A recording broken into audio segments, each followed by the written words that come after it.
Hello दोस्तों। अगर आपने आज टीसीएस का स्टॉक देखा होगा तो एक चीज जरूर नोटिस की होगी। एक दिन में लगभग 5% की तेजी। और सवाल ये है, क्या सिर्फ क्वार्टरली रिजल्ट इतना स्ट्रांग था या मार्केट को कुछ और दिख गया जो आम इन्वेस्टर्स मिस कर रहे हैं। आज की वीडियो में हम एग्जैक्टली वही समझेंगे, बिल्कुल सिंपल लैंग्वेज में। चलिए शुरू करते हैं। सबसे पहले बात करते हैं रिजल्ट की। टीसीएस ने अपना Q1 FY27 के रिजल्ट अनाउंस किए। मार्केट को उम्मीद थी कि ग्रोथ थोड़ी स्लो रहेगी क्योंकि पिछले कुछ क्वार्टर से पूरी आईटी इंडस्ट्री प्रेशर में चल रही थी। लेकिन टीसीएस ने एक्सपेक्टेशन से बेटर परफॉर्मेंस दिखाई। रेवेन्यू एस्टिमेट से बेटर रही।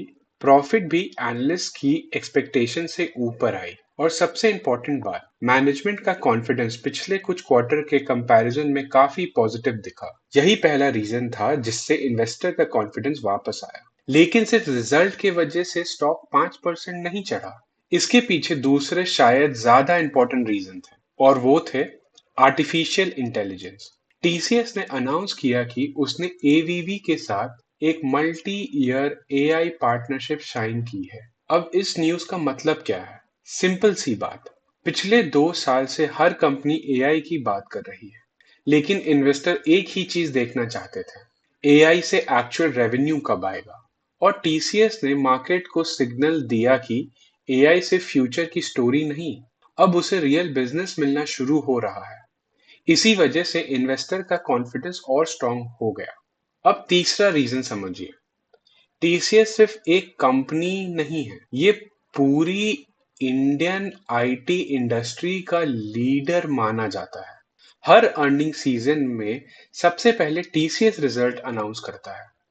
इसलिए मार्केट टीसीएस के नंबर को सिर्फ टीसीएस के लिए नहीं देखती, वो ये जज करती है कि इन्फोसिस, एचसीएल टेक, विप्रो और बाकी आईटी कंपनी का क्वार्टर कैसा हो सकता है।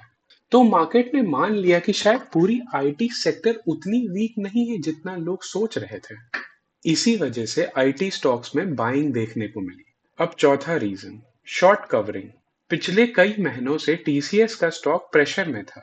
बहुत से ट्रेडर ने स्टॉक्स के अगेंस्ट पोजीशन बना रखी थी, लेकिन जैसे ही रिजल्ट एक्सपेक्टेड से बेटर आया और बाइंग स्टार्ट हुई, उन ट्रेडर्स को अपनी शॉर्ट पोजीशन कवर करनी पड़ी। और जब शॉर्ट कवरिंग होती है तो बाइंग और तेज हो जाती है। इसी वजह से स्टॉक्स में मोमेंटम और स्ट्रांग दिखा। अब सबसे इंपॉर्टेंट सवाल, क्या इसका मतलब टीसीएस का डाउनफॉल खत्म हो गया? इसका जवाब अभी देना जल्दी होगा।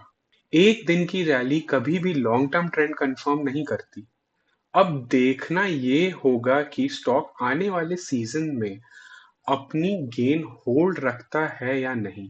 अगर इंस्टीट्यूशनल इन्वेस्टर्स बाइंग कंटिन्यू रखते हैं और बाकी आईटी कंपनी भी स्ट्रॉन्ग रिजल्ट देती है, तो ये रैली और स्ट्रॉन्ग बन सकती है।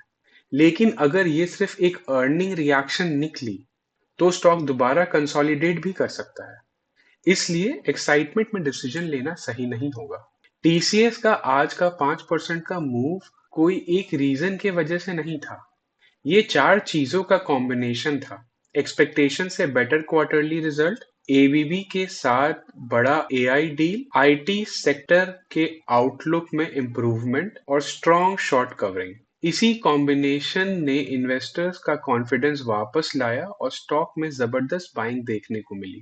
अब देखना होगा कि ये मोमेंटम आगे कुछ हफ्तों तक कंटिन्यू होता है या नहीं। आपके हिसाब से टीसीएस यहाँ से और ऊपर जा सकता है या ये सिर्फ एक टेम्पररी रैली है? अपनी ओपिनियन कमेंट में जरूर बताएं। अगर वीडियो इंफॉर्मेटिव लगी हो तो वीडियो को लाइक करें, शेयर करें और चैनल को सब्सक्राइब करना ना भूलें। मैं मिलता हूं आपसे अगली वीडियो में।